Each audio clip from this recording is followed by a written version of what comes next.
Donc je dirais par rapport à la France ou à l'Europe, la conquête doit être forcément pensée déjà, pas forcément planifiée de manière extrêmement détaillée, mais on ne peut pas faire l'abstraction d'une planification minimum parce que nos ressources sont limitées, notamment nos ressources en matières premières et en énergie.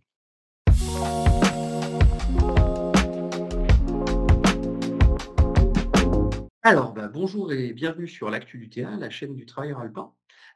On est aujourd'hui avec Marc Dorel, donc, qui est candidat sur la liste aux élections européennes de Léon Desfontaines, dans un échange sur les questions industrielles, qui du coup portera sur bien au-delà de la campagne européenne, puisqu'on est bien sur une démarche de fond qui dépasse simplement la date du 9 juin. Alors, comme d'habitude, pensez à vous abonner à la chaîne, à diffuser ces contenus également autour de vous. Et puis, on attaque sans plus tarder. Alors, merci Marc. Du coup, on aurait pu faire cet échange un peu plus tôt, mais du coup, les aléas de la campagne ont fait qu'on est là. Mais c'est tout aussi bien. Est-ce que pour commencer, tu peux te présenter? Bonjour Jérémy, oui, en effet, c'est une campagne un peu intense, notamment quand on continue d'avoir ses activités professionnelles presque normales. Donc, je suis ingénieur de l'École centrale de Lyon. Je m'appelle Marc Dorel, j'ai 60 ans depuis hier et j'ai commencé ma carrière en 1999 au centre de Thomson CSF, aujourd'hui Thales, à Orsay. J'ai commencé sur les technologies des semi-conducteurs pour des composants militaires, c'était des composants hyperfréquences. J'ai appris l'ensemble des technologies utilisées dans les semi-conducteurs. J'ai continué toujours au centre d'Orsay sur une autre technologie, c'était des composants pour l'enregistrement magnétique numérique, ce qui m'a permis de découvrir un peu mieux l'aspect numérique, mais l'aspect, je dirais, plutôt hard que software. Voilà, et en 1999, je suis arrivé dans la région de Grenoble, à Moirans, où je travaille sur les composants toujours, enfin, qui transforment les rayons X en lumière. Donc, je travaille pour l'imagerie médicale.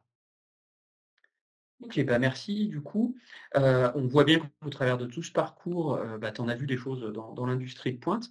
Est-ce que tu peux nous décrire rapidement la situation de ces secteurs qui sont finalement hautement stratégiques aujourd'hui? Oui, alors mon parcours est un peu original peut-être par rapport à certains, puisque on peut voir que je suis axé non pas sur la finalité, sur le produit, mais sur le métier qui est les technologies, notamment des matériaux spéciaux et des couches minces. Donc, par rapport à ta question, je citerai trois points qui me semblent importants à la fois pour la situation et pour l'évolution de ces 30 dernières années. Le premier point, c'est la désindustrialisation, qui est quelque chose qui était déjà amorcé dans les années 70-80 pour l'industrie lourde, par exemple, hein, la métallurgie, la sidérurgie, la chimie, et s'est poursuivi sur les technologies de type semi-conducteurs, hein, par exemple, les lasers, les diodes laser, les composants de ce type. On se souvient un grand patron, hein, qui rêvait d'une usine, d'une industrie sans usine, plus exactement, c'est-à-dire que on a une délocalisation, une externalisation quasiment de toute la production et on garde essentiellement de la gestion de projet, de la gestion de conception, mais pas l'infrastructure et le savoir-faire industriel de fabrication. Donc ça, c'est un point très important puisque toute cette conception s'est déployée ces dernières années, notamment dans l'industrie du semi-conducteur, avec une rétroaction qui peut être préoccupante sur la formation des personnels techniques, qui soient opérateurs, qu'ils soient techniciens, qu'ils soient ingénieurs, dans la mesure où on va de plus en plus vers de la gestion du travail d'autrui ou de l'idéalisation au niveau conception plutôt que vers la gestion d'un travail réel et la création de chaînes de production et la gestion des productions. Le deuxième point qui me semble important, c'est la difficulté de planification au niveau des grands projets, par exemple, mais ça se décline maintenant aussi sur des cas plus concrets dans la gestion du quotidien. Ce défaut de planification, on le voit très bien dans la mesure où au niveau européen, Airbus reste l'exception.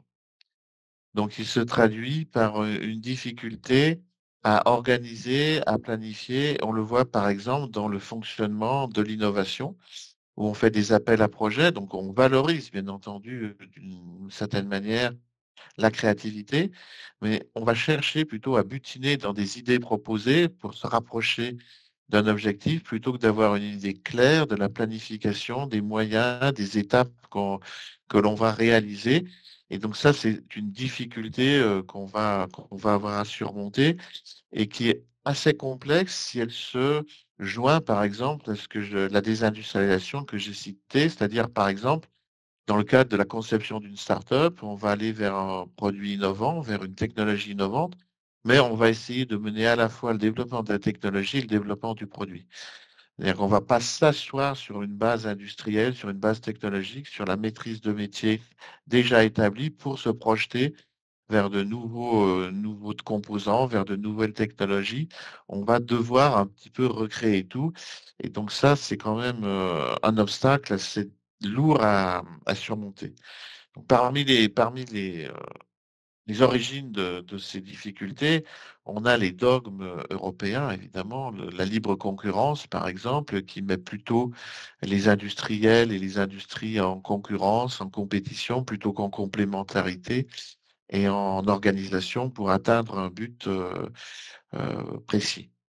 Et le troisième point qui est très important, notamment par rapport à des industries de type Thomson CSF ou Thales, hein, qui étaient des industries qui fonctionnaient pour la défense sur des marchés de haute valeur ajoutée, des composants qu'on appelait des moutons à cinq pattes, hein, qui font beaucoup de choses, mais qui sont conçus pour être fabriqués en petite série avec un prix assez élevé.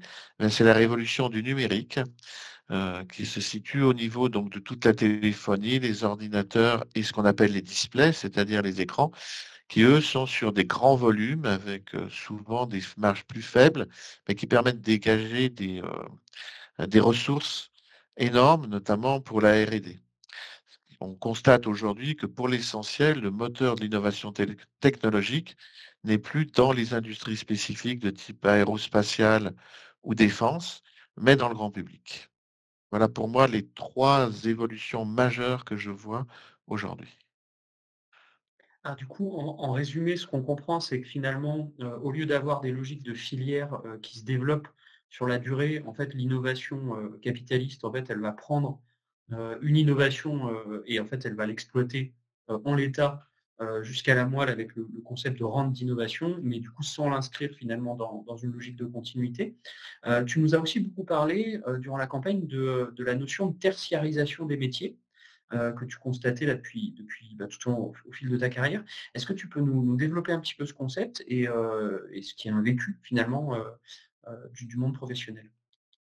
Oui, alors pour revenir un peu sur ce que tu as dit, c'est tout à fait exact. Ça se traduit par le fait qu'on ne va pas concevoir une brique technologique comme quelque chose qui est à la fois un savoir-faire, une créativité et un outil industriel. C'est vraiment une notion qui est importante. On va le concevoir simplement comme une idée et un savoir-faire qu'on développe. Et in fine, ça nous conduit à concevoir finalement l'industrie, comme tu dis, comme quelque chose qu'on va exploiter, une rente de technologie, par exemple, mais pas comme un patrimoine qu'on va développer et qu'on va conserver. Avec un déficit de stratégie qui fait qu'on ne saura pas trop quelles sont les industries très stratégiques sur lesquelles il faut vraiment qu'on soit compétitif, même si compétitif, enfin, qu'on les conserve, même si on n'est pas très compétitif, de celles, par exemple, sur lesquelles on est compétitif, qui vont permettre de développer un savoir-faire et d'avoir une taille critique qui permette de développer les industries stratégiques. On est un petit peu dans un mélange qui ne permet pas d'avoir une optimisation de nos moyens qui, au niveau européen ou français, reste quand même limitée.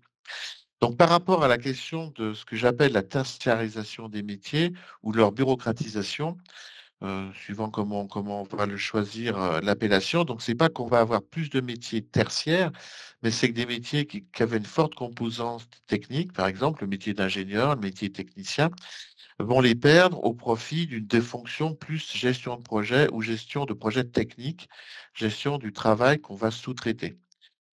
C'est quelque chose d'assez important et d'assez prégnant dans la formation et dans le travail de mes collègues qui fait qu'on perd finalement, notamment dans les métiers du matériau, de la technologie, où le rapport à la matière est important, le rapport à la réalité, je dirais, le rapport expérimental, et on va perdre beaucoup euh, ce rapport-là. Et un autre point important dans cette tertiarisation, qui va un peu de pair, c'est une augmentation des procédures. C'est-à-dire que on va faire de la conception un petit peu comme si c'était une programmation totalement figée. Ce qui n'est jamais le cas. On le sait, dans tout métier, il y a toujours une part importante que ramène l'humain dans l'interprétation des données, ce qu'on appelle finalement le zèle, hein, aussi. Donc, je renvoie les auditeurs aux travaux de Christophe Dejour sur le sujet, par exemple, hein. Il n'est pas le seul sur ces questions. Et on va finalement, l'intelligence humaine, qui est la capacité à interpréter le réel pour le faire entrer dans un cadre plus théorique, elle va être un peu niée. Et on va, par exemple, penser qu'il suffit de suivre tel ou tel processus, telle ou telle méthodologie pour résoudre n'importe quel problème ou développer n'importe quelle idée.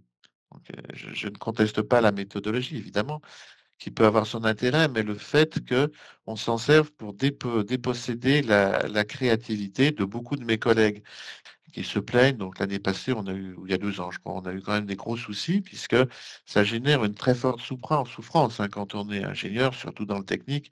C'est qu'on a envie de développer des choses, la créativité, on a des idées, et donc on peut avoir le sentiment d'être dans un carcan, dans une procédure qui dépossède finalement de son métier.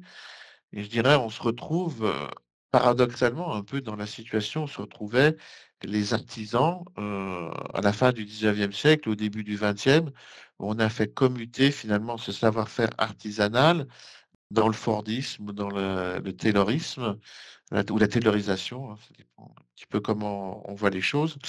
Et en fait, on normalise, on dépossède l'être humain de ce qu'il a dans le travail. Alors, quand je dis dépossède, c'est pas tout à fait exact, hein. On n'enlève pas cette valeur ajoutée qui reste. Par contre, on la nie et donc on ne la valorise pas.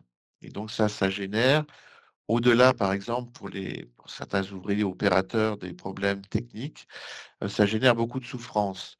Ces dernières années, on a observé, par exemple, une résurgence d'un certain nombre de troubles, les troubles musculo-squelettiques, par exemple, qu'on pensait disparus parce que l'automatisation, les moyens permettaient finalement d'avoir moins de manipulation. S'y ajoute ce qu'on appelle les risques psychosociaux, hein, donc les déprimes, les burn-out, le bore-out aussi, quand on est laissé, l'organisation laisse de côté sans travail.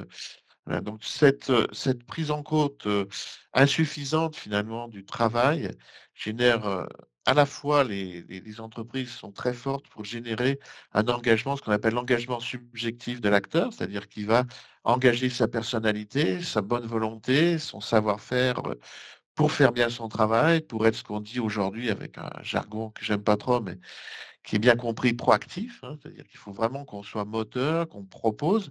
Et d'un autre côté, il y a un déficit d'organisation et surtout un déficit de reconnaissance et qui peut générer au moment, par exemple, des entretiens individuels, des évaluations, des crises un peu, des souffrances qui peuvent être assez paradoxales, voilà, sur ce Eh ben, sujet. merci. Ouais. En résumé, en fait, ce que j'en comprends, c'est très intéressant parce que, en fait, on voit qu'on a cette double dynamique, une dynamique de prolétarisation de l'ensemble du travail, avec du coup le Taylorisme, le Fordisme, cette idée, mais et avec en sous-jacent finalement ce côté gestion de projet, recherche de financement. On va vendre son travail au lieu de le faire quelque part, un petit peu. En fait, cette déconnexion entre la pensée et la matérialité de l'acte de production, quoi, quelque part. Et ça, je trouve que ça sera intéressant de pousser. Alors, pas là parce qu'on ne va pas faire un truc de 2 heures, mais c'est un truc sur lequel il faudra qu'on creuse, parce qu'à mon avis, on est là dans quelque chose qui est consubstantiel en fait, du néolibéralisme et du capitalisme contemporain. Voilà. Alors, on fera un petit détour à la fin sur la question de la défense, mais du coup, pour rester sur industrie au sens large, est-ce que finalement, face à ces défis-là, tu peux nous dire, selon toi, parce qu'on l'a vu pendant la campagne, on a fait un certain nombre de visites d'entreprises, Atos, Do et d'autres, et ça va continuer. En fait, on voit qu'on a quand même un potentiel dans notre pays. Est-ce que tu peux nous dire finalement quel chemin il faudrait emprunter pour reconstruire tout ça? Et quels sont les grands enjeux d'une politique industrielle, qui ne soit plus néolibérale? Alors, une politique plus néolibérale, c'est relativement facile à définir. Il y a des concepts qui ont été définis par d'autres, des économistes. Donc, c'est pas ça que je voudrais aborder là, mais je voudrais revenir sur la question que tu as posée. Comment reprendre un peu la main, pour reprendre le slogan de notre liste, sur ces questions.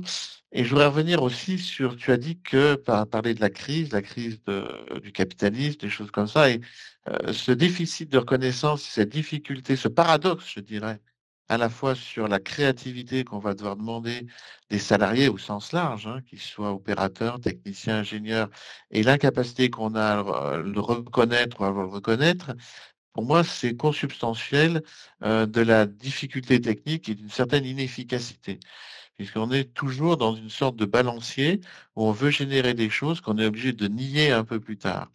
Et je pense que ça va très certainement avoir des conséquences fortes dans notre compétition vis-à-vis d'industries qui se développent dans des pays qui ont une toute autre culture.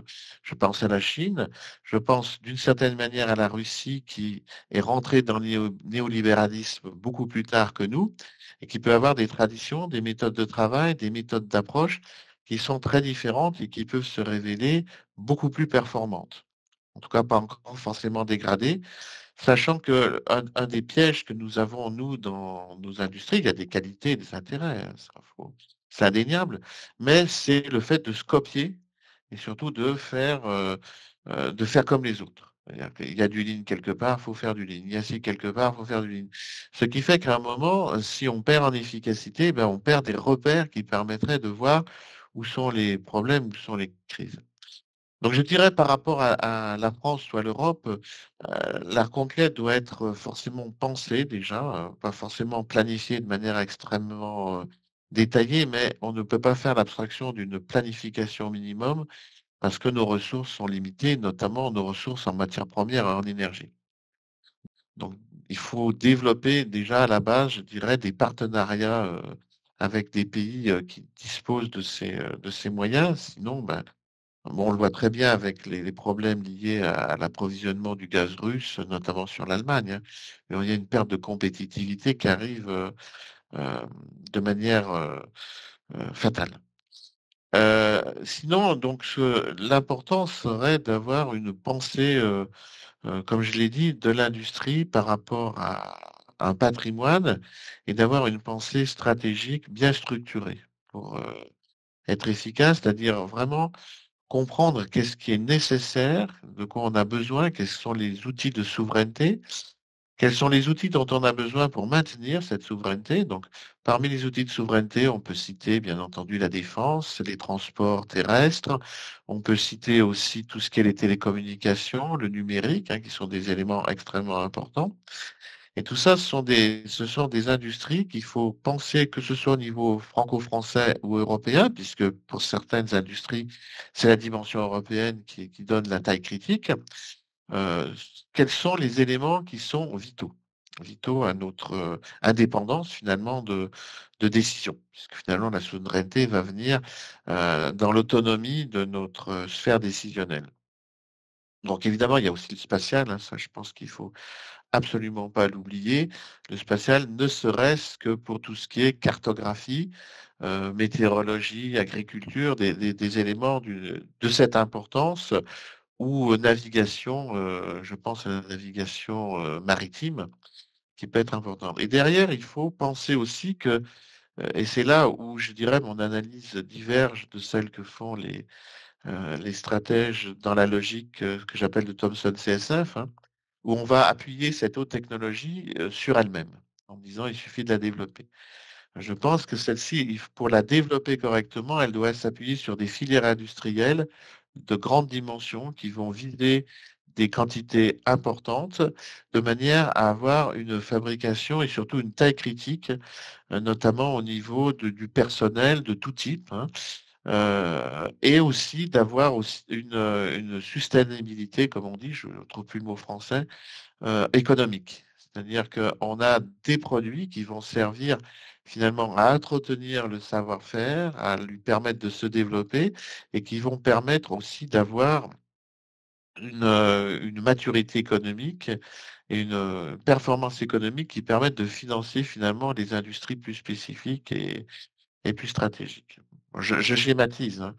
Il faut aussi également, donc, mais ça a été très bien traité dans notre campagne, notamment vis-à-vis de la BCE, de la Banque centrale européenne, des capacités de financement, hein, qui soient solides, puisqu'on voit qu'une partie de ces industries sont des industries relativement lourdes, hein. L'industrie du semi-conducteur, c'est quand même des investissements importants qui imposent également des marchés qui sont de dimension au minimum d'un continent, d'une dimension de l'Europe, de l'Asie, voire mondiale, hein, pour certains composants dont les fabrications sont très, très fortes en quantité. Et en fait, dernièrement, ben, il faut un écosystème qui, quand même, qui tienne tout ça, que ce soit en termes de formation professionnelle, que ce soit en termes d'outils économiques, qu'il soit aussi en termes d'outils politiques. On l'oublie, mais à un moment, si on veut travailler sur des industries qui se projettent sur des dizaines, voire des vingtaines d'années, je pense par exemple au nucléaire, hein, eh ben, il faut un minimum de stabilité au niveau des normes. Il est très difficile de concevoir un outil de production d'énergie nucléaire ou même d'un autre type, hein, si les normes environnementales, les normes de sécurité, les normes internationales changent tous les 5 ans. Hein. Pour prendre un exemple, ça devient difficile pour l'industriel de concevoir comment il va faire fonctionner et rendre son dispositif un minimum de rentabilité. Voilà. Et donc, je voudrais un petit peu finir sur cette question. J'ai pas fait le tour complet, hein. Il y a des auteurs plus pertinents, je dirais, que moi, qui se sont exprimés. Je pense à Yves Bréchet, hein, qui est quand même quelqu'un qui est très, très, très bien informé et de très haut niveau. Je voudrais revenir un peu sur l'aspect formation professionnelle, qui est un peu déficitaire aujourd'hui, surtout en France, dans les filières techniques, que ce soit en termes de formation, d'appétence et puis de valorisation. Donc la France, on a un petit défaut qui est souvent de valoriser l'intellectuel sur le manuel, qui se traduit aujourd'hui, qui amplifie finalement ce phénomène et qui fait que sur des filières telles que les techniciens ou les ingénieurs qui sont sur les métiers techniques, eh bien, on a de plus en plus de mal à trouver des gens qui veulent s'investir par rapport à aller travailler dans la gestion de projet, hein. J'ai rien contre, hein, mais on ne peut pas faire que ça. La finance, par exemple. On a beaucoup d'ingénieurs de haut niveau, notamment en mathématiques, qui vont travailler dans la finance. Voilà, donc tout ça, ça impliquerait aussi donc, un point important. On parle un peu de plus de démocratie dans l'entreprise. Je pense que c'est important que les salariés, d'une manière ou d'une autre, aient un peu plus leur mot à dire.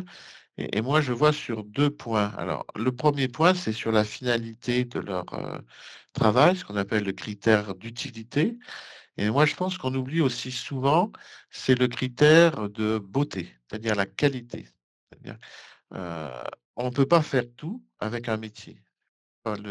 L'employeur a le pouvoir de décision, d'organisation. Est-ce que c'est pour ça qu'il doit modifier les règles métiers normalement, sont établis entre pairs, hein, comme on dit, entre gens de métier?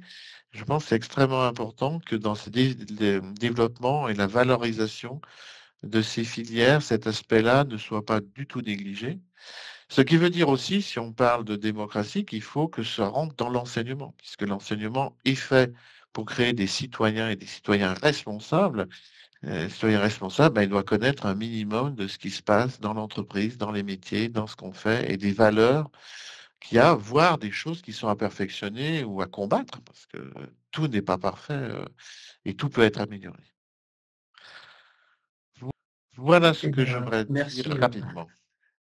Merci pour tout ça. Donc moi, ce que j'en retiens, c'est effectivement un enjeu de planification, de reconstruction, de filières intégrées, mais aussi en fait de réinterroger, le fonctionnement, de ces filières, la place des salariés, la question de la démocratie, ce qui est important parce que, y compris caricaturalement, souvent on dit, voilà, les communistes, ils veulent tout nationaliser. Déjà c'est plus compliqué que ça et ensuite, en fait, c'est pas en soi uniquement un changement de propriété. qui réglera, même s'il est indispensable, qui réglera le problème. On est bien sur renverser le paradigme et remettre le pouvoir dans les mains de celles et ceux qui produisent, avec une logique de planification et d'intelligence collective qui finalement est aujourd'hui complètement parasitée par le capitalisme. Je trouve que l'exemple que tu donnais des meilleurs ingénieurs qui, au lieu d'aller être utiles en fait au pays et au monde, en fait, ils vont faire du trading. Bah là, on est complètement dans le parasitisme du capital. Pour terminer, comme tu es également investi un petit peu sur la question de défense, est-ce que finalement tu peux nous faire un rapide portrait des enjeux qu'on a stratégiquement sous l'angle industriel, pas sous l'angle forcément géopolitique, mais il y a d'autres vidéos sur la chaîne qui traitent un peu de ça, mais sous l'angle industriel et outils de défense dans le pays. Alors pour ce qui concerne le défense, oui, là aussi, je vois trois points importants. Le premier, donc en rapport avec finalement tout ce que j'ai un peu expliqué sur l'industrie, avec la spécificité de l'industrie de défense. C'est-à-dire qu'aujourd'hui, on reste sur un modèle qui est celui des années 80-90, avec évidemment une baisse des crédits, mais on reste sur une industrie qui est fondamentalement oligopolistique et qui est restée sur, en tout cas en France et en Europe, en Occident, sur la question de faire des composants, des produits de faible quantité, très forte valeur ajoutée, et on a une privatisation importante qui pose plusieurs problèmes pour ce qui est de l'industrie de défense. La première, c'est que indépendamment du fait qu'on soit favorable ou non à la société capitaliste, un industriel n'investit que s'il a des commandes. Or, l'anticipation de phénomènes catastrophiques comme une guerre est très différente. On ne va pas garder des chaînes dormantes, des industries, des savoir-faire comme ça s'il n'y a pas un besoin exprimé par le prescripteur. Et ça, donc, c'est quand même un handicap quand on voit, quand on pense les industries de défense qui plaident dans le sens d'un pôle public de l'armement, ça c'est assez clair, hein, avec une autonomie nationale importante là aussi, puisque c'est un outil de souveraineté majeur. Euh, Par contre, la question de la mutualisation des moyens et des partenariats reste importante et je pense mériterait une réflexion spécifique puisque il y a à la fois comment dire, des avantages, des inconvénients. C'est-à-dire, si on veut travailler avec les autres, si on veut combattre avec les autres, il faut assurer l'interopérabilité des équipements, ce qui veut dire un certain nombre de composants, de procédures, de normes qui sont communes.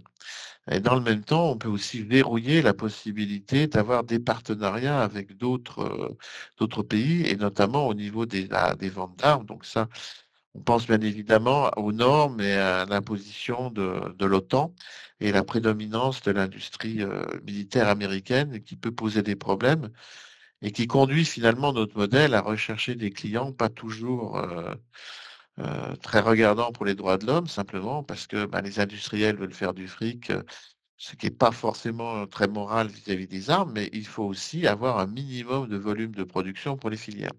Donc, je pense là qu'il y a quand même des contradictions qui mériteraient d'être explorées de manière beaucoup plus profonde. Et notamment, je reviens sur la dualité civile et militaire, mais pas seulement comme on croit, enfin comme on l'envisage toujours en termes de finalité, un produit, un composant qui peut être utilisé dans les deux cas. Moi, je pense carrément de filières technologiques. Il y a des filières technologiques dont la spécialisation entre le civil et le militaire serait faite le plus tard possible et qui permettait, comme je l'ai un peu expliqué, d'asseoir des filières spécifiques telles que la défense, le spatial ou l'exploration des fonds marins, puisqu'on n'en a pas parlé, mais ça fait partie des enjeux futurs, sur une base industrielle qui, elle, est déjà amortie, qui s'est développée, et de faire finalement la partie purement spécifique que le plus tard possible dans la chaîne de valeur, et là où c'est vraiment indispensable. Donc ça, je pense, c'est un premier point qui mériterait vraiment une réflexion extrêmement large, en s'appuyant notamment sur les expériences qu'on a des guerres contemporaines, hein, qui nous sortent un petit peu de notre modèle de guerre de corps expéditionnaire, pour aller voir quelle est la haute intensité, quel est le besoin de la nation.